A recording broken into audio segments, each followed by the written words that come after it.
ఒక్కసారి కొమ్మూరి గోల్డ్ కి కాల్ చేయండి. తాకట్లో ఉన్న మీ బంగారాన్ని విడిపించి మార్కెట్ ప్రైస్ కి వాళ్ళు కొనుక్కుని మిగతా డబ్బులు మీకు ఇచ్చేస్తారు. హాయ్, వెల్కమ్ టు మనం టీవీ. మనం టీవీ ఉన్నది మన కోసం. నేను మీ జర్నలిస్ట్ మనోజ్. సో కొద్ది రోజులుగా మేడారం జాతర ఎప్పుడైతే ఎండ్ అయిపోయిందో అప్పటి నుంచి కోవా బన్ అది తినొద్దు, దానికి సంబంధించి తేజస్వి మీడియాకి సంబంధించిన ప్రతినిధులు వెళ్ళి ఆ బన్ కోవా విత్ ఎవరైతే అమ్మోళ్ళు ఉన్నారో వాళ్ళతో వెళ్ళి మాట్లాడటం జరిగింది. మాట్లాడిన తర్వాత ఎలా అమ్ముతున్నారు ఏంటంటే దానికి సంబంధించి సోషల్ మీడియాలో పెద్ద ఎత్తున ప్రచారం జరిగింది. అసలు ఆ చిరు వ్యాపారులని ఎందుకు ఇబ్బంది పెడుతున్నారు, చేతిలో మైక్ ఉంటే సరిపోయిందా, ఇలాంటి మీడియాలను బ్యాన్ చేయాలంటూ కూడా మాట్లాడుతున్నారు. సో ఎవరైతే ఆ తేజస్వి మీడియాకి సంబంధించి అధినేత ప్రియా చౌదరి గారు, ప్రముఖ social activist and senior journalist, ఈరోజు మనం టీవీ స్టూడియోలో ఉన్నారు. అసలు దీని వెనుకున్న మాఫియా ఏంటి, వీళ్ళు వెళ్ళి ఆ చిరు వ్యాపారిని టార్గెట్ చేయడం వెనక రీజన్ ఏంటి, ఆవిడతో మాట్లాడదాం. నమస్కారం మేడం. నమస్తే మేడం, ముందుగా అసలు దీని వెనకాల ఏ శక్తులు ఉన్నాయని ముందు పర్టికులర్గా ఆ అబ్బాయి దగ్గరికి ఎందుకు వెళ్ళారు మీరు? ఛానల్లో ఉన్న వీడియోలు మొత్తం చూడండి. మేము కనీసం 15 వీడియోలు పెట్టాం. మీరు ఎవడో ఒక చిన్న ఇది తీసి దానికి వెనక బ్యాక్గ్రౌండ్ మ్యూజిక్ వేసి పెట్టి ఒక వీడియో చేసుకోగానే కేవలం అది మాత్రమే అందరూ వాడుకొని అబ్బో పాండిత్యం మొత్తం మానవతావాదం మొత్తం పెట్టేశారు. అసలు మేము పెట్టిన వీడియోస్ తేజస్వి న్యూస్ లోకి వెళ్ళి మొత్తం చూడండి, స్టెప్ బై స్టెప్ ఉంటది అక్కడ. ఇంకొక విషయము, పాలకోవాల మీద అక్కడ పోయి పడలేదు. అక్కడ 2 విషయాలు చాలా స్ట్రాంగ్ గా ఉన్నాయి. ఫస్ట్ అక్కడ జరుగుతున్నది ఏ జాతర అండి? జాతర జరుగుతుంది. ఎవరికి సంబంధించింది? హిందువులకు సంబంధించింది. అది ఏ జాతర? గిరిజన జాతర. అండర్లైన్ దిస్ పాయింట్ ఇక్కడే ఉంది. గిరిజన జాతర అంటే అక్కడికి ఎవరు వస్తారండి? ఎక్కువ గిరిజనులు వస్తారు. ఎవరండి? మన గిరిజన బిడ్డలు. వాళ్ళ యొక్క ఆర్థిక పరిస్థితి ఎంత ఉంటుందండి? చాలా చాలా లో ఉంటుంది. బిలో పవర్టీ లైన్ చాలా మంది ఉంటారు. ఆ తర్వాత కొంత బిలో మిడిల్ క్లాస్ వాళ్ళు ఉంటారు అక్కడ. ఓకే, మానవతావాదులు అందరికీ చెప్తున్నాను నేను, ఉంటారు. వాళ్ళు కొన్ని దాదాపు 1 కోటి మంది పైన 3 కోట్లు అనుకుంటా, ఎంతో విపరీతంగా వచ్చారు. క్రౌడ్ అంతా కూడా జనం వచ్చారు. ఈ ఫుడ్ జిహాద్ అనేటటువంటి విషయాన్ని మేము ఈ రోజు తెర మీదకి తీసుకురాలా. వెనక్కి వెళ్ళి నా ఎపిసోడ్స్ మొత్తం చూడండి. నేను ఇంతకు ముందు కూడా స్విగ్గీ ఆర్డర్స్ కానీ బయట అమ్మేటటువంటి ఫుడ్ మీద కానీ ప్రతి ఒక్క చోట నేను ఈ ఫుడ్ లో జరిగేటటువంటి జిహాద్ గురించి మాట్లాడుతూనే ఉన్నా. నేను మాకున్న కాన్సెప్ట్ మీ హాఫ్ నాలెడ్జ్ తోటి మాట్లాడకండి.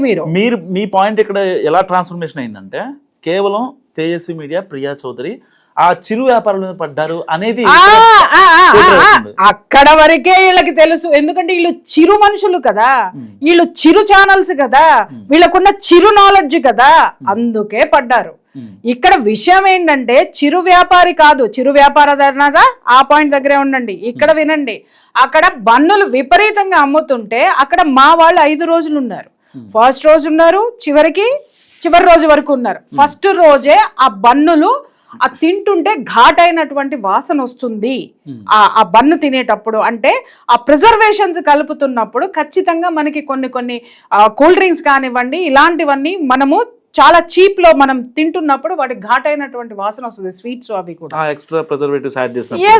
యాడ్ చేసినప్పుడు వచ్చినప్పుడు వాళ్ళు అది అక్కడ ఉన్నటువంటి జనము యొక్క వాయిస్ ఏదైతే ఉందో అది మా వాళ్ళు విన్నటువంటి క్షణంలో వెంటనే, ఎందుకంటే మేము ఎప్పటి నుంచో ఫుడ్ జిహాద్ మీద ఉన్నాం, ఎప్పటి నుంచో ఫుడ్ మీద ఫైట్ చేస్తున్నాం. ఇక్కడ అతను ముస్లిమా హిందువా కాదండి, అసలు ఇక్కడ జరుగుతున్నటువంటి ప్రమాదాలు వాటి మీద మేము తేజస్వి మీడియా ఎప్పుడైనా ఒక చౌకబారు. ఈ మాటకు వస్తే ప్రియా చౌదరి అండి, ఇక్కడ 100 ఫీట్ రోడ్ లో ఒక కోవా విత్ బంద్ తిన్నాను మేడం. అది 25 రూపీస్ ఎంత తీసుకున్నాడు. ఇప్పుడు చాలా రోజులు అవుతుంది. అది తిన్న తర్వాత నిజంగా నాకు కడుపులో తినేటప్పుడు చాలా టేస్ట్ బాగా అనిపించింది, కానీ తిన్న తర్వాత మాత్రం నాకు కడుపులో పట్టేసింది. నా ఫ్రెండ్స్ చాలా మంది చెప్పారు అసలు తినొద్దని చెప్పారు. సో మనం ఒక జర్నలిస్ట్ గా అసలు ఏంటి దాంట్లో అందరూ తింటున్నారు కదా అనేది. ఈ మానవతావాదులందరినీ కూడా ఒక 15-20 రోజుల బన్నులు తినమని చెప్పండి. తిన్న తర్వాత ఈ చిరు వ్యాపారులందరినీ పోషించమని చెప్పండి. రోజు బ్రేక్ఫాస్ట్ లో 4 బన్నులు, లంచ్ లో 4 బన్నులు, ఓకే, రాత్రి డిన్నర్ లో 2 బన్నులు తిని చిరు వ్యాపారుల్ని ప్రోత్సహించి ఆ తర్వాత మాట్లాడమని చెప్పండి. వీళ్ళు బతికుంటే, ఆరోగ్యంగా ఉంటే, ఆ తర్వాత మాట్లాడమని చెప్పండి. రెండో విషయం అక్కడ కానీ ఎందుకంటే మా కాన్సెప్ట్ ఇక్కడ వినండి, సబ్జెక్ట్ వినండి, సబ్జెక్ట్ వినండి. మిమ్మల్ని పెద్ద పెద్ద రెస్టారెంట్లకి వెళ్ళి మీరు రైడ్స్ చేస్తారని కూడా మీకు బహిరంగ సవాలు ఇస్తున్నారు చాలా మంది. ఎవడాడు మరి నాకు సవాల్ ఇసిరేటోడు? చాలా మంది ఇసిరేటోడు ఈ బడుగు జీవిని కాపాడినటువంటి వాడు. వీటన్నిటికీ సమాధానం నేను ఆల్రెడీ ఒక ఎపిసోడ్ చేసి చెప్పిన. ఈడికి తెలుసు కదా రెస్టారెంట్ లో ఏం జరుగుతుందన్నదో. 5 స్టార్ రెస్టారెంట్ లో జరుగుతుందని వీడికి తెలుసు కదా. మరి ఇప్పటి వరకు తేజస్వి మీడియా సామాన్యుడి మీద పడింది, స్టార్ హోటల్స్ మీద వెళ్ళమని నాకు ఛాలెంజ్ ఇసిరేవాడు. అక్కడ అక్రమాలు జరుగుతున్నాయని తెలిసినాడు, ఎందుకెళ్ళా? నాకు ఛాలెంజ్ ఇసిరేవాడు ఎందుకెళ్ళలా? సామాన్యుడి మీద సామాజిక బాధ్యత ఉన్నవాడు, మరి రెస్టారెంట్ల మీద సామాజిక బాధ్యత వీడికి ఎందుకు లేదు? నేను ఛాలెంజ్ చేస్తున్నా, వెళ్ళమని చెప్పండి. ఒకవేళ తేజస్విని మీడియాని ఇంకా ప్రియా చౌదరిని అన్న వాళ్ళు ఎవరైతే ఉన్నారో, ప్రతి ఒక్క సామాన్యుడు కావచ్చు, మేధావులు కావచ్చు, ఇంకోరు ప్రియా చౌదరిని ఎవరు అనలేదండి, అనేది అమ్మవాడికి లేదు, అనమని చెప్పండి. తర్వాత వాడి చరిత్ర కాబట్టి నేను చెప్పేది ఏంటంటే, ఒకవేళ వాళ్ళు పెద్ద పెద్ద రెస్టారెంట్కి వెళ్తే మీరు మీ మీడియాని పంపిస్తారా? ఎందుకు పంపను? ఇప్పుడు రెడీగా ఉన్నా నేను. వాళ్ళని వెళ్ళమని చెప్పండి. వాళ్ళని వెళ్ళి ఎక్కడ తప్పు జరుగుతుందో లోపలికి దూసుకుని వెళ్ళిపోయి, ఇప్పుడు మా వాడు తినిపించాడు, చేశాడు, అన్ని చేశాడు కదా, వీళ్ళని వెళ్ళి తినిపించమని చెప్పండి, మేము కవర్ చేస్తాం. అక్కడ జరిగింది అదే. తేజస్వి మీడియా తినిపించలా. అక్కడ చుట్టూ ఉన్నటువంటి భక్తులు ఎవరైతే తిన్నారో, కడుపులో తిప్పిందో, చుట్టుపక్కల బంధువులు ఎవరైతే చూసారో వాళ్ళు వెళ్ళి అక్కడ అతగాన్ని ప్రశ్నిస్తుంటే మేము కవర్ చేసాం. ఆ తర్వాత మేము అడిగిన ప్రశ్నలు 3 స్ట్రాంగ్ ప్రశ్నలు మా అక్కడ ఉన్నటువంటి మీడియా ప్రతినిధి ఎవరైతే ఉన్నాడో ఆ జర్నలిస్ట్ అడిగినటువంటిది 3 ప్రశ్నలు. ఆధార్ కార్డు చూపించు నీది ఒకటి. అసలు ప్రశ్నలు వేయడం నేర్చుకోండి మనోజ్. ఫస్ట్ మీరు ఆధార్ కార్డు చూపించండి, ఎక్కడి నుంచి వచ్చావు అని ఫస్ట్ అడిగాడు. రాయలసీమ నుంచి వచ్చానన్నాడు. ఆధార్ పేరేంటి అన్నాడు, చెప్పాడు. ఎందుకంటే అక్కడ మనము హలాల్ తీసేసి జట్కా పెట్టుకున్నాం. మనం అక్కడ అమ్మవారికి ప్రసాదం ఇచ్చేటప్పుడు వాటిని ఇస్తాం కదా, ఇచ్చేటప్పుడు హలాల్ తీసేసి జట్కాని పెట్టుకున్నాం. జట్కాకి హలాల్ కి తేడా ఉంది, అది మళ్ళీ దాని గురించి మళ్ళీ మాట్లాడుకుందాం, ఇక్కడ టైం లేదు. జట్కా అనేటటువంటి మన సంప్రదాయాన్ని అక్కడ జోడించామంటే అర్థం ఏంటి?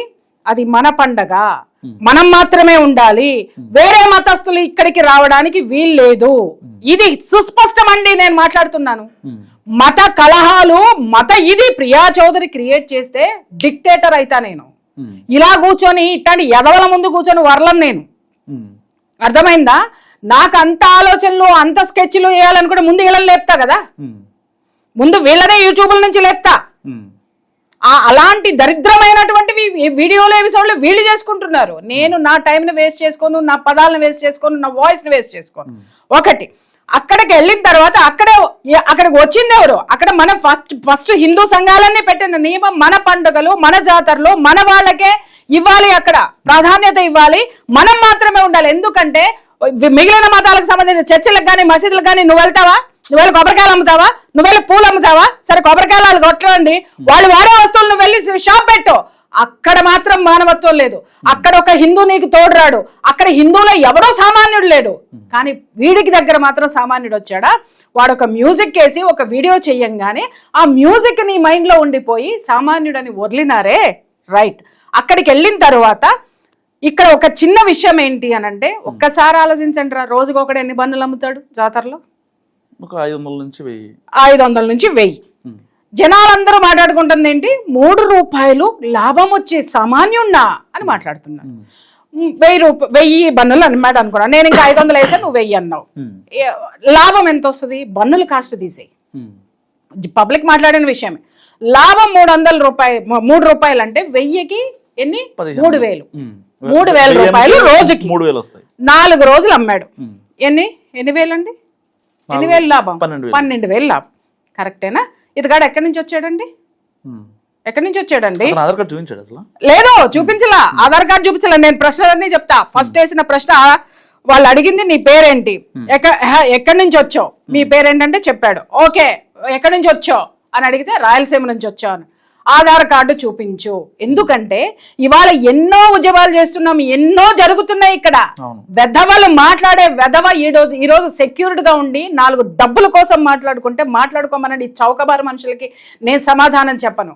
నేను ఎవరికి చెప్పాలో వ్యవస్థలకి చెప్తా, వ్యవస్థలోకి తీసుకెళ్ళాను ఈ రోజు. రేపు పొద్దున వీళ్ళు సమాధానం చెప్పాలి. ఇదే విషయంలో ఆ కోవా అడల్ట్రేషన్ అయిందని చెప్పి దాని తర్వాత రైట్ జరిగే ఐపీఎస్ మెహ్రా గారు కూడా మరి ఆ వార్తలు ఎవరు ఎందుకు వేయలేదండి? అసలు ఆ కోవా అడల్ట్రేషన్ గురించి మీకు వచ్చిన సమాచారం ఏంటి? అసలు అడల్ట్రేషన్ మేము చేసిన తర్వాతనే కదా. మేము ఎప్పుడు మేడారం జాతర ఎప్పుడు జరిగింది? 1 వీక్ బ్యాక్ జరిగింది. ఇది జరిగింది ఎప్పుడు? అంతకు ముందు నుంచే మేము ఇన్ఫర్మేషన్ డిపార్ట్మెంట్స్ కి ఇచ్చుకుంటూ వస్తున్నాం. మేము రీసెంట్ వీడియో వైరల్ అయితే లాస్ట్ రోజే ఉన్నాయిందా అనుకున్నాం. లేదు, అంతకు ముందు నుంచే మేము చేసుకుంటూ వస్తున్నాం. అది చేసుకుంటూ వస్తున్నాం. వీళ్ళు దాని మీద రైట్స్ చేస్తున్నారు, మొదలు పెట్టారు. ఆ సిస్టమ్ అనేటటువంటిది ఒకటి ఉంది. అది పక్కన పెడితే అడిగినటువంటిది ఏంటి? ఆధార్ కార్డు అడిగాం. ఆధార్ కార్డు లేదు అన్నాడు. ఒక్కొక్క కొడుకులు మాట్లాడుతున్నారు, ఒక్కొక్కటి మాట్లాడుతుంది. ఆధార్ కార్డు ఎవరైనా జేబులో పెట్టుకుని తిరుగుతారా అని. నువ్వు చూపించి, నీ దగ్గర ఆధార్ కార్డు ఉందా లేదా? ఇప్పుడు ఉంది కదా, ఫోన్ లో అయినా ఉంటది కదా నీకు. ఆధార్ కార్డు ఇక్కడ నుంచి నువ్వు మహారాష్ట్ర వెళ్ళావు, ఆధార్ కార్డు తీసుకెళ్తావా వెళ్ళవా? తీసుకెళ్తాం కదా. ఇక్కడ నుంచి నువ్వు వేరే రాష్ట్రానికి వెళ్ళినప్పుడు, టోల్ గేట్ దాటి వెళ్ళినప్పుడు, నువ్వు ఒక వెహికల్ డ్రైవ్ చేసుకుంటూ వచ్చినప్పుడు, లేదా ఒక వెహికల్ లో వెళ్ళినప్పుడు నువ్వు ఆధార్ కార్డు తీసుకెళ్తావా లేదా? పక్కా ఆధార్ కార్డు ఉంటుంది. ఆధార్ కార్డు లేదు. అయిపోయిందా? దీనికి ఎక్స్పైరీ డేట్ ఏది అని అడిగారు. అక్కడ కూడా స్టోరీలు చెప్పారండో. మనాళ్ళని కనుక సినిమా రచయితల కంటే సినిమా రచయితలకి తక్కువ, మామూలు జీవితాల్లో ఎక్కువ అయ్యాళ్ళు. ఓకే, వచ్చిన తర్వాత వాళ్ళు అడిగిన తర్వాత ఇక్కడ ఆధార్ కార్డు లేదు. ఆధార్ కార్డు అడుగుతారా? మరి ఏమడుగుతారండి? అయిపోయిన తర్వాత ఇక్కడ ఎక్స్పైరీ డేట్ ఏది అంటే, ఎక్స్పైరీ డేట్ అడుగుతారా అంటే, ఏది అడిగినా అది అడుగుతారా అని. మరి మీరు అడిగే అదో ప్రశ్నలకు మేమెందుకు సమాధానం చెప్పాలరా మొండా? విను, నేను చెప్పేది శాంతం వినడం నేర్చుకోండి ఫస్ట్. మీ యూత్ లో ఉన్నటువంటిది ఇప్పుడున్న చెప్రీ గ్యాంగ్ మాట్లాడే దాంట్లో ఓర్పు లేదు, నాలెడ్జ్ లేదు. వచ్చేసి దూసుకొని 4 వీడియోలు చేస్తే సరిపోతుందని మాట్లాడుతున్నారు. నేను మాట్లాడేది ఏంటి? ఎక్స్పైరీ డేట్ అడుగుతారా అన్నారు. దాంట్లో పురుగులు ఉన్నాయి, తీసి చూపించినాం. మేం చూపించలా, అక్కడ ఉన్న పబ్లిక్ చూపించినారు. ఆ పబ్లిక్ కూడా సమాధానం చెప్పండి. రైట్, పబ్లిక్ తీసి చూపించినారు. అక్కడ ఫంగస్ వచ్చి ఉంది బన్నులకి. బన్నులు ఇట్లా వాటరీగా ఉండి ఇట్లా మెత్తబడినాయి, కొన్ని డ్రై అయిపోయి ఉన్నాయి. వాటిల్లో కోవా పెట్టిస్తున్నారు. అది డైజెషన్ కి ఎంత ప్రాబ్లం అవుతుంది, చిన్న పిల్లలు కొనుక్కుంటున్నారు. రైట్, అదే అక్కడ లేదు. మావాడు ఏం చేశాడు? మేము ఆధారాలు లేకుండా మాట్లాడాల, ఎపిసోడ్ మొత్తం చూసి మాట్లాడండి. సరే, మీ ఓనర్ ఎవరున్నారో ఓనర్ కి ఫోన్ చేయి. ఫుడ్ సర్టిఫికేట్ ఉందా, సేఫ్టీ సర్టిఫికేట్ ఉందా, పర్మిషన్ ఉందా అని అడిగితే మా ఓనర్ దగ్గర ఉంది అన్నాడు. మీ ఓనర్ కి ఫోన్ చేయి వాట్సాప్ లో. ఎందుకు అంటే, ఫోన్ చేసి నాకు ఇవ్వు, వాట్సాప్ లో పంపించడానికి అవకాశం ఉంటుంది. ఫోన్ చేయి, నేను మాట్లాడతానన్నాడు. ఫోను స్విచ్ ఆఫ్ ఉంది. అలా 5 ఉంటే 5 ఇదే మాట చెప్పారు. రైట్, ఫస్ట్ ఒకరిని ఇంటర్వ్యూ చేసినప్పుడు ఎంతమంది వచ్చారంటే ఫస్ట్ 2 వచ్చారని అన్నాడు. అదే ఇంటర్వ్యూలో మీరు చూడండి, మాట్లాడుతూ ఉంటే 5 వచ్చారన్నాడు. ఇంత ముక్క చూసి మాట్లాడుతున్నారు. మేము ఇన్ని ఎపిసోడ్లు చేసి పెట్టినాం, 5 వచ్చామన్నాడు. మాటకి మాట పొంతన లేదు.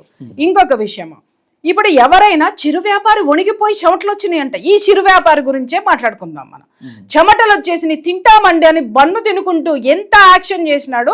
ఆ యాక్షన్ కు ఒక బీజిఎం, ఒక పాతాస్ బీజిఎం వేసేసి ఒక్కొక్కడే ఎపిసోడ్లు చేసినాడు. చిరు వ్యాపారుల మీదే వీళ్ళ యొక్క ప్రతాపము అని కదా. ఇప్పుడు మాట్లాడుతున్నా, పురుగులున్నాయి, అది ఘాటైన వాసన వస్తుంది. అక్కడ ఉన్నది బన్నులు ఎండిపోయి ఉన్నాయి, బన్నులు కొన్ని ఫంగస్ ఉన్నాయి. ఇన్ని ఉన్నాయి. వీటి మీద ఎవ్వడు మాట్లాడాల. బన్ను ఎక్స్పైరీ డేట్ ఎంత? ఎక్స్పైరీ డేట్ ఎంత ఉంటది? 3 రోజులు ఉంటుంది. కానీ బన్నులకు 5 రోజులు ఇస్తున్నారు. అసలు 5 రోజులు బన్నులు ఎలా ఉంటాయండి అంటే, దాంట్లో ఏం కలుపుతున్నారు దాని మీద మనం మాట్లాడాలి. ఒకటి, వాళ్ళు కర్నూలు నుంచి తెచ్చుకున్నానని అన్నాడు. కర్నూలు నుంచి మేడారం ఎన్ని గంటలు ప్రయాణం ఉంది, ఎన్ని కిలోమీటర్లు? 450 నుంచి 500 కిలోమీటర్లు ఉంది. రైట్, 500 కిలోమీటర్లు రాను పోను 1000 కిలోమీటర్లకి. ఇప్పుడు మాట్లాడుకుందాం. ఇందాక లాభం ఎంత అన్నావు నువ్వు? 3 రూపాయలు. మొత్తం 5 రోజుల్లో 4 రోజుల్లో ఎంత? 12,000. ఇప్పుడు 1000 కిలోమీటర్లకి పెట్రోల్ ఎంత ఖర్చు అవుతుంది బిడ్డ? లారీలో వేసుకొని రావడానికి చెప్పండి. మేధావులు కదా మీరంతా, జర్నలిస్టులు కదా, చెప్పండి. పీకి మాట్లాడుతున్నారు కదా, చెప్పండి రా భయ్. పెట్రోల్ కి 1000 కిలోమీటర్లకి ఎన్ని లీటర్ల పెట్రోల్ అవుతుంది? ఎంత కాస్ట్ అవుతుంది? 6,000 నుంచి 7,000 రూపాయలు అవుతుంది. అవునా కాదా? లేదు, సామాన్యుడు కదా పాపం, పెట్రోల్ వాడు చూసి జాలిపడి హాఫ్ రేట్కే ఇచ్చాడు అనుకుందాం. ఎందుకంటే అందరూ మానవతావాదులు కదా. 4,000 నుంచి 5,000 రూపాయలు పెట్రోల్కి అయింది అనుకున్నాం. ఓకే, ఇంకా మిగిలింది ఎంత? 7,000 రూపాయలు. అప్ అండ్ డౌన్ ఎంత పడింది? 5,000, 10,000 రూపాయలు. టోల్ గేట్స్ 1,500 రూపాయలు, 7,500 అక్కడ అయిపోయినాయి. నేను 12,000 వేసినాను బడ్డ, 7,500 అయిపోయిన తర్వాత నీకు ఎంత లాభం మిగిలింది ఒక్కసారి చెప్పు. 4,500 మిగులుతాయి. 4,500, 5,000 చిల్లర వేసుకుందాం. మరి అక్కడ 5 రోజులు అతను ఉన్నాడని అన్నారు కదా, 5 రోజులు అతను తినడానికి ఎంత ఖర్చు అయింది? ఫుడ్కి వండుకున్నాడు అక్కడ, అది కూడా చూస్తారు మన వాళ్ళు, వండు కూడా చూపిస్తారు. ఉన్నారా? ఆ ఖర్చులు రోజుకి 200 తీసుకో, బడుగు జీవి కాబట్టి 5 రోజులు 1,000 రూపాయలు తీసేయి, ఎంత మిగిలింది? 4,000. 3,500 మిగిలింది. ఇప్పుడు చెప్పరా అబ్బాయి, 3,500కి 1,000 కిలోమీటర్లు ఒక సామాన్యుడు 7,000 ఖర్చు చేసి లాభాన్ని ప్రయాణాలకి ఖర్చు పెట్టి 2,500 లాభానికి ఇక్కడికి వచ్చాడంటే మాట్లాడేవాడు ఎర్రి పుష్పమా, లేకపోతే వచ్చినవాడా? ఎవడురా? ఎవడు? ఇది జర్నలిస్టుల్ని మాట్లాడమని చెప్పు. గోబలు పగలగొట్టుకుంటున్నారు కదా, గుండెలు పగలగొట్టుకుంటున్నారు కదా యూట్యూబర్లని, అర్నలిస్టుల్ని మాట్లాడమని చెప్పు. ఒక్క దాని చదువేంటో చెప్పమను, అది ఎక్కడ చేసిందో జర్నలిజం చెప్పమని చెప్పు. జర్నలిస్ట్ అని ఎవరు మాట్లాడారో చెప్పమని చెప్పు. ఒక్కడిని కానీ ఒక్కదాన్ని కానీ నేను మాట్లాడుతున్నా, అదైపోయిందా? ఇప్పుడు ఈ చర్యలు, చర్చలు, ఖర్చులు మాట్లాడుకున్నాం. అక్కడ జట్కాని పెట్టి హలాల్ తీసేసాం. అర్థమైందా? నేను నీకు ఇంటర్వ్యూకి వచ్చే ముందు కొన్ని వస్తువులు చెప్పాను, తెచ్చావా? తెచ్చాను. చూపించండి. సో మేడం గారు అయితే నన్ను వచ్చేటప్పుడు యాక్చువల్గా ఈ ఇష్యూ గురించి మాట్లాడదాం అనేటప్పుడు ఈ కోవా బన్ కదా, సో కోవా తెమ్మన్నారు అండ్ బన్ కూడా తెమ్మన్నారు. నేను తెచ్చాను. సో మేడం ఎందుకు తెమ్మన్నారు? ఒకసారి ఇవ్వండి. ఇది కోవా బన్ ప్యాకెట్ కదండి. ఎన్ని బండలు ఉన్నాయి? 1, 2, 3, 4, 5, 6, 7, 8 బండలు ఉన్నాయి. దీని కాస్ట్ ఎంత అండి? అప్రాక్స్ 25-30 రూపీస్ తీసుకున్నారు. 30 రూపీస్ తీసుకున్నారు. 25 రూపీస్కి 8 బండలు వచ్చినాయి. ఓకేనా? ఇప్పుడు ఇది ఒక కంపెనీదండి. ఈ బన్నులో ఎక్స్పైరీ డేట్ చూద్దాం. ఎంఆర్పి ఉంది, యూజ్ బై డేట్ ఉంది, బ్యాచ్ నంబర్ ఉంది. ఇక్కడ అసలు ఏమీ లేవు, అవేమీ లేవు. ఇంకా పైన ఇంకెక్కడన్నా వేసారు. ఇక్కడ ఒక ప్రింట్ ఉంది, చూద్దాం ఇక్కడ ఏమన్నా ఉందేమో. 19/2/25 అండి, 26. 19వ తారీఖు 2వ తారీఖు వరకు 19 వరకు వేసిందండి డేటు. అంటే ఒక బ్రెడ్ ఇవాళ డేట్ ఎంత సార్? 12 నుంచి 19వ తారీఖు వరకు ఇది ఉంటుందా? ఇది మీరు ఈ రోజు కొనుక్కొచ్చారు కదా, ఇప్పటికిప్పుడు తయారు చేసి ఇచ్చారా మీకు? ఆల్రెడీ ప్యాక్డ్ అయి ఉంది. 19వ తారీఖున ఇక్కడ ఉంది. వినండి, చూడండి, 19వ తారీఖు ఇక్కడ డేట్ ఉంది. బ్రెడ్ ఎన్ని రోజులు నిల్వ ఉంటుంది? మహా అయితే 2 days, 3 days వేసుకుందామండి. 3 days. కొంతమంది 5 days ఇస్తున్నారు. అసలు ఆ 5 days నిలవ ఉండడానికి వాళ్ళు ఏమేం కలిపి చేశారో అది డిక్లేర్ చేయాల్సినటువంటి అవసరం ఉంది. ఇక్కడ 19వ తారీఖు వరకు ఉంది. ఇవాళ డేట్ వచ్చి 12 అంటే 7 రోజులు, ఇంకా 1 week ఉంటదంట ఇది. ఓకే, సరే పోనీ పాపం సామాన్యుడు అమ్ముకున్నాడు కదా, సామాన్యుడికి 7 రోజులు టైం ఇద్దామండి. ఇప్పుడు అది కోవా బన్ తీసుకొచ్చారు కదా, దాని కాస్ట్ ఎంత? ఇవ్వండి. దీని కాస్ట్ ఎంత అండి? 70 రూపీస్. ఎక్కడో మిఠాయి బండార్లో నుంచి తీసుకొని వచ్చారు. ఎన్ని గ్రామ్స్ ఉంటుంది ఇది? అది 50 grams మేడం. 50 grams 50 రూపాయలది మీకు వచ్చి 75 రూపీస్కి తీసుకొని వచ్చి 50 గ్రాములు. బడుగు జీవి కాబట్టి కొంచెం మీకు 75 రూపాయలకి అమ్మాడు. ఇది ఇలా 50 గ్రాములు తీస్తే మనం ఒక 10 గ్రాములన్నా పెట్టడా అండి కోవాని? ఒక స్పూన్ అక్కడ రాసి చూపించాడు కదా, అంటే ఇది ఎంత వస్తుందండి? 5 బన్నులకి మాత్రమే వస్తుంది. ఎంతండి ఇది కోవా? గట్టిగా పెడితే 5 బన్నులు కూడా వినండి, 5 పెడదాం సార్, సామాన్యుడు కదండి. సామాన్యుడు బన్నులో 5 పెడదాం. 5 డివైడెడ్ 75. 75 రూపాయలని 5 పంచండి. ఎంత వస్తుంది? 4 రూపాయలు వేసుకుందాం. ఓకేనా?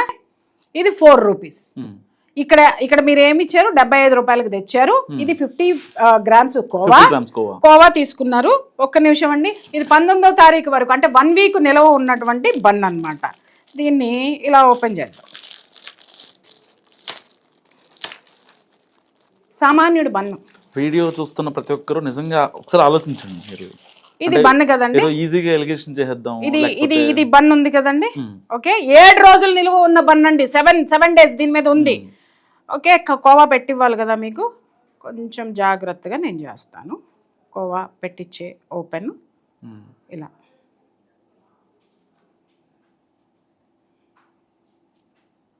ఓకేనా అండి. కోవా ఒక స్పూన్ తీసుకుందామండి. ఒక స్పూన్ తీసుకుందాం. మనకి ఎంతో ఇష్టమైన కోవా. ఇదిగో చూడండి. ఎస్ బాగా ఇదిగో ఇలా ఇలా ఇలా ఇలా మొత్తం పెట్టానండి. ఇది నిజంగా అండి ఇంకా 2 వస్తుంది లేదా 3 వస్తుంది. సామాన్యుడు అమ్మాయి బన్ను కాబట్టి 10 వేసుకోండి, నాకేం అభ్యంతరం లేదు. ఓకేనా. ఇప్పుడు ఇది కోవా బన్ను. ఓకేనా, బన్ను. ఇప్పుడు నేను అమ్ముతున్నా. నేను ఒక పర్సన్ని, సామాన్యురాల్ని నేను అమ్ముతున్నా. ఓకేనా, ఇది నీకు ఇవ్వాలి. ఇప్పుడు తినమ్మా. అదే మేడం తినని చెప్పి ఊసారండి. అదేంటి సామాన్యుడు కోవా బన్ను తినవా? మత ఘర్షణలో తీసుకొస్తావా నువ్వు? తినో. నేను తిన్నా, మర్యాదగా తిను. ఉమ్మేస్తే నేను ఎట్లా తింటా? అసలు తింటాను నేను. మరి వాడు ఉమ్మేస్తే నువ్వు తింటావా? నేను తిన్నా. నేను హిందువునయ్యా. అయితే పర్వాలేదు తిను. మరి మనం బాయ్ బాయ్ కదా. మతాలు ఎందుకు వస్తుంది? మీరు ఉమ్మేస్తారు, నేను ఎట్లా తింటా? మరి వాడు ఉమ్మేస్తే ఎట్లా తింటున్నావు? ఇది కదా మేము మాట్లాడింది. ఇది కదా మేము మాట్లాడింది. పవిత్రమైనటువంటి స్థలంలో అక్కడ జాతర జరుగుతుంటే అక్కడ ఉన్నది ఎవరండి? గిరిజన బిడ్డలు, మన గిరిజన బిడ్డలు. వాళ్ళకి ఈ విధమైనటువంటి బన్నులు నాసిరకమైనటువంటి నాణ్యత లేనటువంటి ఫుడ్ని ఇస్తూ రోజుకి 1000 బన్నులు అన్నారు. 5000 బన్నులు అంటే 5000 మంది పిల్లల పెద్దల విషం పెట్టినవా లేదా నువ్వు? అంటే ఆ బిడ్డలకి ఆరోగ్యం ఏమైనా అవ్వచ్చు, కానీ ఒక్కడు మాత్రం బతకాలి. ఒక్కడు బతకాలి సామాన్యుడు. వాడి కోసమే నేను ఫైట్ చేస్తారా భయ్? 5000 మంది గిరిజనుల ప్రాణాలు కాదు, ఆరోగ్యం ఏమైనా పర్వాలా, కానీ నేను మాత్రం ఒక్క సామాన్యుడి కోసం ఉంటాననడం అనేటటువంటి జడ్జిమెంట్ ఈ సమాజం ఇస్తుందా? నేను అడుగుతున్నాను. నేను ఊసిన బన్నును తిల్లా, మరి అతగాడు ఊసిచ్చినది తింటావా? ఇంకొక విషయం అడగచ్చు, ఊయకుండా ఇచ్చాడేమోనండి అని. వాళ్ళ ధర్మము, వాళ్ళ మతము తూక్ చేయకుండా ఏది ఇవ్వదు. నంబర్ ఆఫ్ వీడియోస్ ఉన్నాయి మీకు. మీ దగ్గర ఉంటే కనుక మొత్తం ఆ వీడియోస్ చేయండి. చపాతీలు చేస్తా ఊసినవి ఉన్నాయి, తర్వాత జ్యూసులు ఇస్తా ఊసినవి ఉన్నాయి, సమోసాలు చేస్తా ఊసినవి ఉన్నాయి. ఊసి ఇస్తుంటే తింటున్నావు. ఎక్కడ మేము వేసిన పాయింట్? ఎందుకు మత కలహాలని మాట్లాడుతున్నారా మీరు? అక్కడ పూజలు చేసుకునేటటువంటి అమ్మవారి జాతరలో ఎంగిలి ఫుడ్ తినిపిస్తారా మీరు మాకు? ఎంగిలి ఫుడ్ తినిపిస్తారా మీరు మాకు? పైగా సామాన్యుడని మ్యూజిక్ లేసి చెప్తారా మీరు? రైట్, సామాన్యుడి దగ్గరికే వద్దాం బాస్. ఎక్కడ పెట్టా? సామాన్యుడి దగ్గరికే వద్దాం మనం. ఆ సామాన్యుడు విపరీతంగా మ్యూజిక్ లేసారు. ఒక్కొక్కటి ఇంట్లో కూర్చొని కనీసం 3కు అన్నం వండి పెట్టుద్దో లేదు, కానీ వీడియో మాత్రం చేసి పెట్టింది. చదువు ఎలా ఉండాలి, సంస్కారం పెంచాలి అని. నీ చదువు ఎంత ఉందో తెలియదు, నా చదువు చూపిస్తారా? అర్థమైందా? ఇలా ఉండాలి. బడుగు జీవుల మీద మీరు జర్నలిస్ట్ లేడా? మీకు ఎవడిచ్చాడు మైకు? మీకు ఏ హక్కు ఉంది? ఆడెవడో పెట్టినాడు ఈవిల్ అని. అరే ఈవిల్ ఎవడో నేను చెప్పినా కదరా ఇప్పుడు. ఈవిల్ అని పెట్టినాడు. ఎవడిరా ఈవిల్? ఇక్కడ సమాజంలో ఈ విధంగా ఊసి పవిత్రమైనటువంటి జాతర జరుగుతుంటే, హిందువుల జాతర జరుగుతుంటే ఊసిన బన్ను తినమని చెప్పే ఈ హిందువు వీడిని ఏం చేయాలి?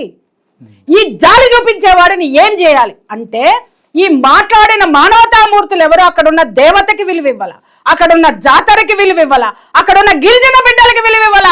ఒక్క సామాన్యుడు కోసం ఇచ్చిన బిడ్డ ఆ ఒక్కడు 5000 మంది జీవితాలతో ఆడుకోవచ్చు, కానీ వాడిని ఫోన్ ఇన్లోకి తీసుకుని మరీ మాట్లాడుతున్నారే. ఈ ప్రశ్న గిరిజనుల్ని మాట్లాడినారా? ఈ ప్రశ్న అక్కడ ఎందుకు జరిగింది అని మాట్లాడినారా? ఒక హిందువు అయ్యుండి ఒక హిందువు జాతరలో ఈ విధంగా హిందుత్వాన్ని అవమానిస్తుంటే, మన దేవీ దేవతల పవిత్రతని ఈ విధంగా చేస్తుంటే, దాన్ని స్క్రీన్ మీదకి తీసుకొచ్చినందుకు ఆ పిల్లవాడిని నానా భ్రష్టు పట్టించారు. అసలు ఆ పిల్లవాడు ఎన్ని చేశాడో మీకు తెలుసా? ఎన్ని దేవాలయాల్లో జరుగుతున్న అక్రమాలు బయట పెట్టాడు. అరే గో సంరక్షణకి అర్ధరాత్రుల్లో అపరాత్రుల్లో ఎన్నిసార్లు ప్రాణం రిస్క్ లో పడి ఎన్ని వందల గోవుల్ని కాపాడాడో మీకు తెలుసా? ఇదే తేజస్వి మీడియాలో ఉన్నాయి అదే చూడమని. మేడం ఇదే ఇష్యూ మీద కోవబన్ ఇష్యూ మీద అంటే టెక్నికల్ లాజికల్ మీ దగ్గర ఇన్ని సాక్ష్యాలు ఉన్నాయి, ఆధారాలు ఉన్నాయి, అన్నీ ఉన్నాయి కదా, మరి ఈ 2-3 రోజులుగా ఎందుకు మాట్లాడుతున్నారు? దేర్ యు ఆర్, అందరూ మాట్లాడుతున్నారు. నాకు ఒక ఇన్ఫర్మేషన్ కోసం నేను వెయిట్ చేస్తున్నా. కావాలి నేను మీకు చెప్పాను, జర్నలిజం అంటే ఏమిటో వర్లటం కాదు. It's not called journalism. సాక్ష్యం కావాలి కదా మన వాళ్ళకి, సాక్ష్యం. ఆ సాక్ష్యం ఖచ్చితంగా వస్తుంది స్క్రీన్ మీదకి. ఆ సాక్ష్యము స్క్రీన్ మీదకి డెఫినెట్ గా వస్తుందని నాకు తెలుసు. ఎన్ని రోజులు పట్టే అవకాశం ఉంది? ఏది వచ్చింది కదా, ఇంకేం కావాలా మీకు? ఎందుకు నోరు మూసుకుని కూర్చున్నారు? మళ్ళీ ఏదో క్వశ్చన్ వేస్తావు నువ్వు. మీరు ఇక్కడ నేను నోరు మూసుకుని కూర్చోలా, నువ్వు చూసినావా? నేను నిన్న వచ్చినా బయటికి. ఎందుకు వచ్చినా, ఏం జరుగుతుంది? సామాన్యుడు అని పెట్టిన వాడు ఇమ్మీడియట్ గా ఒక రాజకీయ పార్టీ, మతతత్వ రాజకీయ పార్టీ అతగాడికి మద్దతు ఇచ్చింది. అక్కడ కూర్చుని ఇట్లా కూర్చున్నాడు. ఏదా రాజకీయ పార్టీ? మీడియాలో ఉంది చూడండి. ఏంటది? SDPI. ఇది ఒక మతతత్వ ఉగ్రవాద సంస్థకి సంబంధించినటువంటి అనుబంధ సంస్థ పార్టీ.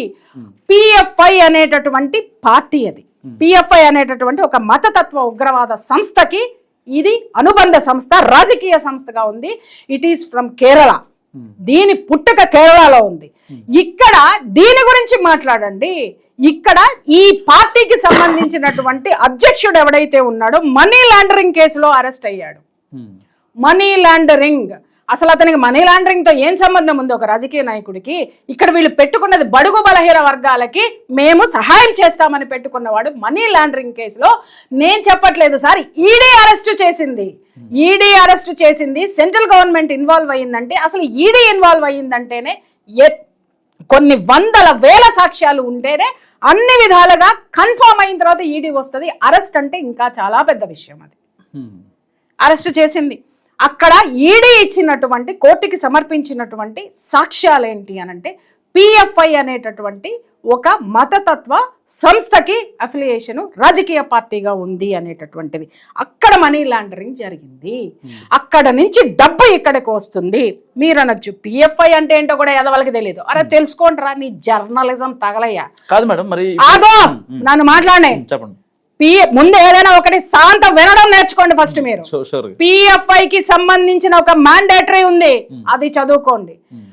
2047 కల్లా భారతదేశాన్ని గజ్వాయే హింద్ చేయాలి అంటే, హిందూ అనేటటువంటి వాడిని ఉంచకూడదు అనేటటువంటిది ఆ మత సంస్థ యొక్క ఫస్ట్ మ్యాండేటరీ. అర్థమైందా? ఆ తర్వాత వచ్చిన తర్వాత ఇక్కడ హిందూ అనేటటువంటి జీవి మిగిలి ఉండకూడదు అనడానికి బిడ్డ ఈ బన్నులు, ఈ కోవాలు వాళ్ళు చేసే ఫుడ్ జిహాదు. ఈ ఫుడ్ జిహాదులో ఏం కలుపుతున్నారు నేను చెప్పను రా. ఏం కలుపుతున్నారు అనేది మీరు తాండి. ఇప్పుడు నేను అన్నాను కదా, మీరు తాండి. అవి దేనికి మూలమో నేను చెప్తా. వీటిల్లో కలిపేటటువంటి ఒకానొక ఫుడ్ ఉంది, నేను బయటికి చెప్పను.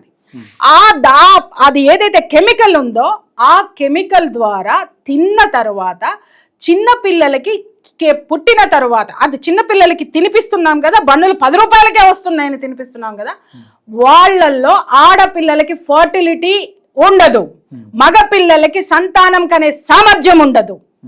పెద్దవాళ్ళు ఎవరైతే బయట ఉన్నటువంటి బిర్యానీలు కానీ ఈ ఫుడ్లన్నీ తింటున్నారో, ఇలాంటి వాటికి అలవాటు పడ్డారో, ఎవరికి సంతానము కలగదు. రెండోది క్యారింగ్, మిస్క్యారింగ్స్ ఎన్నున్నాయో కొన్ని లక్షలు ఉన్నాయి.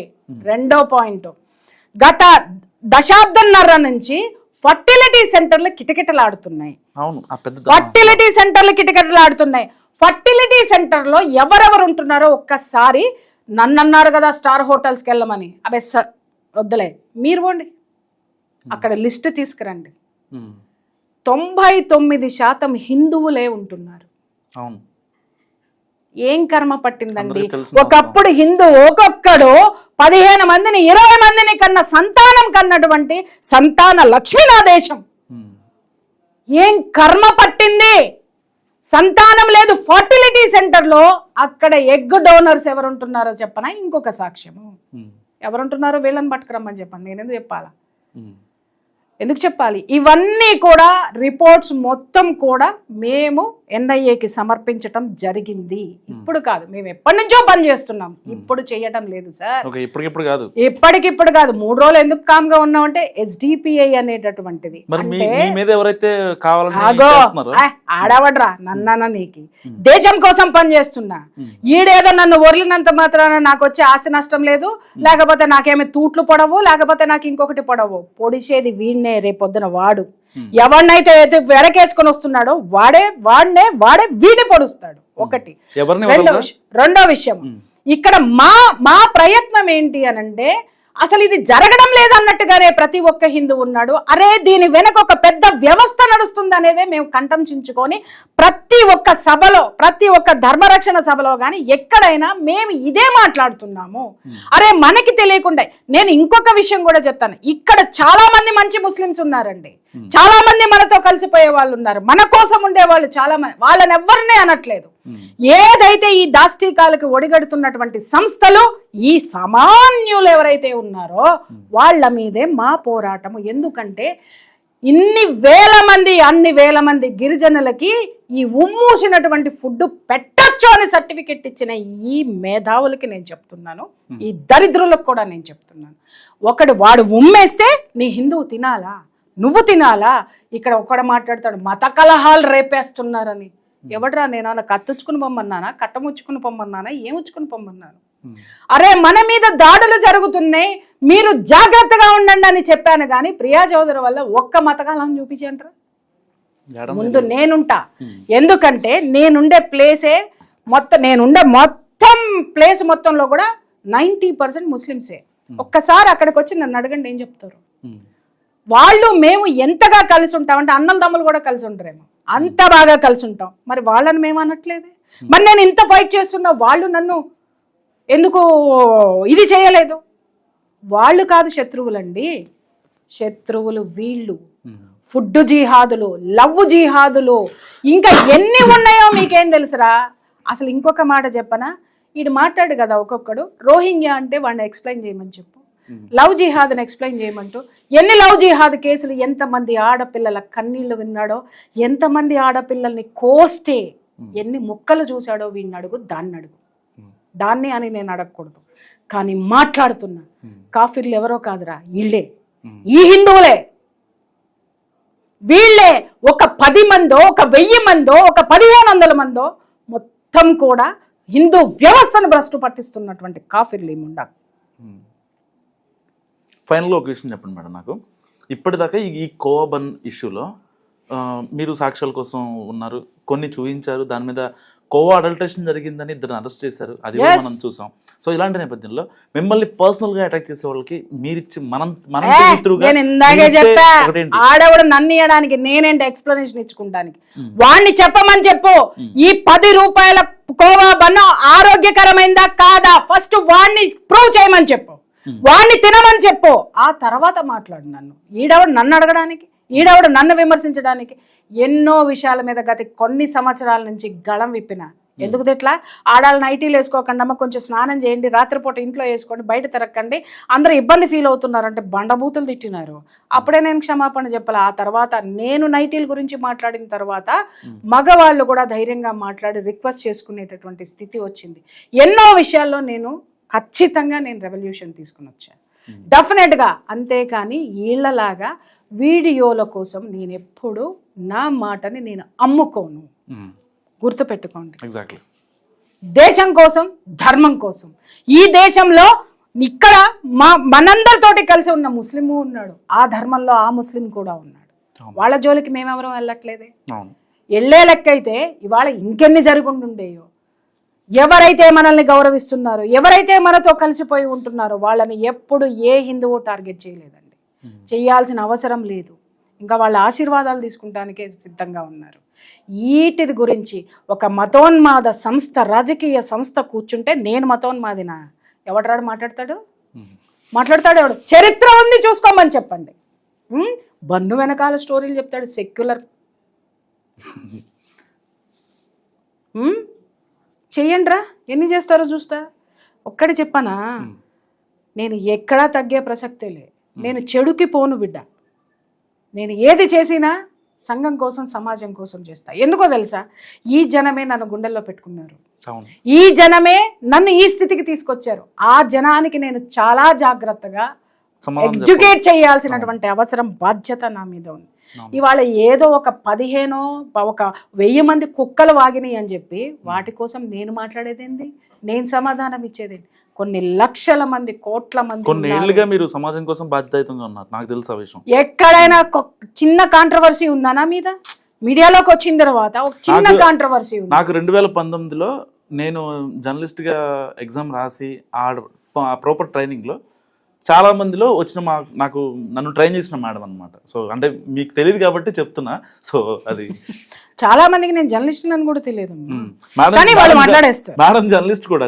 చాలా మందికి ఓన్లీ సోషల్ యాక్టివిస్ట్ గానే పరిచయం కాబట్టి ఇక ఆవిడని అలా ముద్ర చేసుకున్నారు. కానీ ప్రీవియస్ గా ఆవిడ కేంద్ర ప్రభుత్వంలో ఒక మినిస్ట్రీలో ఒక అడ్వైజరీ బోర్డులో కూడా పనిచేశారు. అండ్ అలాంటివి చాలా వచ్చాయి. కొన్ని రాజకీయ పార్టీలు మేడంని పిలిచి మరి ఆవిడని స్ట్రాటజిస్ట్గా, పొలిటికల్ స్ట్రాటజిస్ట్గా, పార్టీ అధినేతే, ఏ ఎమ్మెల్యేను ఎంపీను మినిస్టర్ కాదు, పార్టీల అధినేతలే ఆవిడ ఇచ్చిన సలహాలతో ఆవిడ గురించి నేను ఏదో గొప్ప చెప్తున్నానని కాదు, నాకు తెలుసు. సో అధినేతల పేర్లు నేను డిస్క్లోజ్ చేయను, వాళ్ళందరికీ పనిచేశారు. ఇప్పుడు ఒకవేళ ఎవరన్నా ప్రియా చౌదరి గారి వీడియో కొంతమంది పార్టీల అధినేత చూసినప్పుడు సో ఈవిడతో ఉన్న అనుబంధాన్ని గుర్తు చేసుకుంటారు నేతలు. కానీ ఎప్పుడు వాళ్ళకి అది చేసాం కదా, వీళ్ళకి ఇది చేసాం కదా, వాళ్ళ దగ్గర నుంచి మనం ఎక్స్పెక్ట్ చేయాలి. ఈవెన్ కనీసం ఆ పార్టీ అధినేతలు ఎవరైతే ఉన్నారో ఈవిడ తెలిసిన వాళ్ళు కావచ్చు, కనీసం తిరుమల తిరుపతికి ఒక లెటర్ కూడా అడగరు ఆవిడ. లిటరల్ చెప్తున్నా. అలాంటి ఆవిడ సో అంటే గతం ఎవరికీ తెలీదు. చాలా మంది నేను గతంలో కూడా చూసా, ప్రియా చౌదరి అనలిస్టా, ప్రియా చౌదరి సోషల్ యాక్టివిస్టా, ప్రియా చౌదరి జర్నలిస్టా, ఇవన్నీ కాదు, ప్రియా చౌదరి అర్నలిస్ట్, ప్రియా చౌదరి అర్న్ చేస్తుంది అని చెప్పంటారు. అసలు ఆవిడ ఇప్పుడు నార్మల్గా మనం అబ్జర్వ్ చేద్దాం, ఒక ఇన్ఫ్లుయెన్సర్ ఒక 1 year అయిందంటే ఒక ఇండస్ట్రీకి వచ్చి సరదాగా బెంచ్ గారికి ఉంటుంది, ల్యాంక్వైన్స్లో ఫ్లాట్గా ఉంటుంది, 2 BHK 3 BHK 4 BHK కూడా. అలాంటి ఈ రోజుల్లో ఆవిడ ఇప్పటికీ యూసఫ్గూడలోనే ఉంటున్నారు. ఆవిడ రీసెంట్ గా తీసుకున్నారు పాపం ఇల్లు. మరి ఇన్ని రోజుల్లో నాకు ఎప్పటి నుంచో మరి ఇన్ని రోజుల్లో ఆవిడ ఎప్పుడో ఇప్పుడు కొత్త విల్లాలు కడుతున్నారు, పెద్ద పెద్ద ఫామ్ హౌస్లు. ఆవిడకి ఎన్ని ఉండాలి మరి? ఇప్పటికీ ఆవిడ అక్కడి నుంచి ఎందుకు వస్తున్నారు? ఎవరు మీరు కావాలంటే ప్రియా చౌదరి గారిని అడగండి, మేడం మీరు ఎక్కడ ఉంటారని అడగండి, నేను చెప్పడం కాదు. ఆవిడ యూసఫ్గూడలో ఉంటారు. ఆ మేడం ఉండే చుట్టూ, ఇంటి చుట్టూ మొత్తం ముస్లిం వాళ్ళే ఉంటారు. అది అంటే ముస్లిం వ్యతిరేకి. ఇప్పుడు నిన్న చూశాను అనమాట, ఈ కోవన్ ఇష్యూలోనే చాలా మంది మాట్లాడుతున్నారు. ఆవిడ అదేంటి సామాన్యుల పైన అట్లా ఉక్కు పాదం మోపి మరి ఆవిడ హిందూ ఇలాంటి మతాలను సెన్సిటివ్ ఇష్యూస్ కలుగుతుందని. అసలు ఆవిడకి నాకు తెలిసి హిందువుల కంటే ముస్లింలు ఫ్రెండ్స్ ఎక్కువ ఉన్నారు ఆవిడకి ఇంటి దగ్గర. ఇప్పుడు మన ఇంటి దగ్గర ఉంటాం, అమలక్కలు వీళ్ళు ఉంటారు కదా, వాళ్ళందరూ ముస్లింలే. మరి వాళ్ళు మాట్లాడరు కదా, వాళ్ళు కూడా ఈ వీడియోలు చూసే ఉంటారు కదా. సో ఇన్ని ఏళ్లుగా ఆవిడ ప్రజాక్షేత్రంలో ఉన్నారు, ప్రజా సమస్యలు తెలుసుకున్నటువంటి వ్యక్తి. సో ఒక భారతీయురాలుగా ఆవిడ ధర్మం కోసం, సమాజం కోసం పోరాడుతున్నారు. ఇన్నేళ్లుగా పోరాడుతున్నారు కదా. దాదాపుగా ఒక 15 ఏళ్ళు మేడం నాకు తెలిసి మీ ప్రస్థానం ఏది మీ మీడియా ఇంకా సమాజ సేవ మీడియా నాకు 30 ఏళ్ళు. ఈ 30 ఏళ్ళలో ఆవిడ మీద అంటే నాకు 2019 నుంచి పరిచయం మేడం. యాక్చువల్గా నాకు ఎప్పుడైతే జర్నలిజం క్లాస్ చెప్పారో ఇన్నేళ్లలో ఆవిడ మీద ఒక్క మచ్చ లేదు. ప్రియా చౌదరి వాళ్ళ దగ్గర డబ్బులు తీసుకుంది, లేకపోతే వీళ్ళ దగ్గర బ్లాక్మెయిల్ చేసింది. ఇవాళ రేపు అందరూ అనుకుంటూ ఉంటారు కదా, మీడియా అంటే బ్లాక్మెయిల్ చేస్తుంది, వాళ్ళ మీద ఒక ఆర్టికల్ వేసేసి ఒక వీడియో వేసేసి మళ్ళీ దాన్ని ప్రైవేట్ చేయాలంటే వాళ్ళ దగ్గర డబ్బులు తీసుకుంటుందని. సో ఇప్పటిదాకా తేజస్వి మీడియాలో ఒక్క వీడియోనే డిలీట్ అయిందా? ఇప్పుడు ఇన్ని మాట్లాడుతున్నారు కదా. సో ఆవిడే చెప్తున్నారు, ఇప్పుడు కోవబన్ గురించి నేను ఇప్పుడు చేయటం కాదు, మీకు ఇప్పుడు తెలుసు, నేను ఎప్పటి నుంచో దాని గురించి already detailed information and continuous monitoring ఉందని ఆవిడ చెప్తున్నారు కదా. దానికి సంబంధించి కూడా వీడియోలు చేశారు. ఎవరికి తెలియని విషయం అండి, మేము గత 8 months నుంచి దీని మీద వర్క్ చేస్తూ మొత్తం ఇన్ఫర్మేషన్ అంతా కూడా మేము NIAకి పంపించాము. ఇప్పుడు SDPI వచ్చిన తర్వాత ఇది మొత్తం కూడా NIA ఆటోమేటిక్ గా తీసుకుంటుంది. ఎందుకంటే ఏ జోన్ లో అయితే మేము పెట్టుకుంటూ వచ్చామో ఇప్పుడు వీళ్ళు ఎవరైతే వీడియోలు చేశారో సామాన్యుడు అని వీళ్ళకి తెలిసి చేస్తున్నారో తెలియక చేస్తున్నారో వీళ్ళ వీడియోలు కూడా వాళ్ళకి కన్సిడర్లోకి వెళ్తాయి. ఎందుకు వెళ్తాయి అనంటే వీళ్ళు ఇండైరెక్ట్ గా 4 తప్పులు చేస్తున్నారు. ఒకటి, సామాన్యుడు ఒక్కడ బతకాలని ఇంతమంది వచ్చారు, ఆ సామాన్యుడు అమ్ముతున్నటువంటి కల్తీ ఆహార పదార్థం వల్ల ఎంతమంది పిల్లల ప్రాణాలకి ముప్పు, వాళ్ళు ఎంత డేంజరస్ కండిషన్స్ నేను చెప్తున్నాను కదా. వాళ్ళు కోవా బన్నులు కదా, ఇంకా చాలా ఉన్నాయండి. ఇది ఒక్కటే కాదు, చాలా పదార్థాలతోటి వాళ్ళకి ఫర్టిలిటీ లేకుండా పోతుంది. ఆడపిల్లలకి, మహిళలకి ఏమో మిస్క్యారింగ్ అవుతుంది, మగపిల్లలకి సంతానోత్పత్తి, పిల్లలు తింటే పిల్లలు అప్పటి నుంచి వాడికి ఉండదు.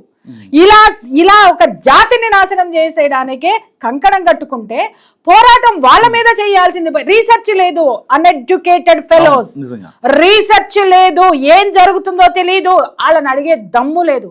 దమ్ము నాకుంది. ఇవాళ వాళ్ళు బయటకు వచ్చి వార్నింగ్ ఇచ్చినా కూడా నేను నిలబడ్డానా లేదా? అరే చివరి వరకు నిలబడతారా భయ్? నేను నిలబెట్టుకోవాల్సింది జనం, నేను కాదు. నేను చేసింది దేశం కోసం, జనం కోసం చేశా. నిలబెట్టుకుంటారో పీక్కుంటారో వాళ్ళ ఇష్టం. ఇంకొక మాట చెప్తున్నా, ప్రియా చౌదరి ఛానల్ క్లోజ్ చేద్దాం, ప్రియా చౌదరిని క్లోజ్ చేద్దాం అంటే పిచ్చ లారా. ఒక ప్రియా చౌదరిని తీస్తే కొన్ని లక్షల మంది ప్రియా చౌదరులు ఉన్నారు ఇక్కడ. తప్పకుండా వస్తారు, ఉన్నారు, మీకు తెలియట్లేదు ఖచ్చితంగా. అలాగే ఒక్క ఛానల్ని పీక్ అవతల పారేస్తే కొన్ని వందల ఛానళ్ళు ఉన్నాయి ఈరోజు. ఎంతో మంది పిల్లలు, యంగ్స్టర్స్ ఎంత బాగా మాట్లాడుతున్నారు, ఎంత ముందుకొచ్చి మాట్లాడుతున్నారు, ఎంత ధైర్యంగా మాట్లాడుతున్నారు.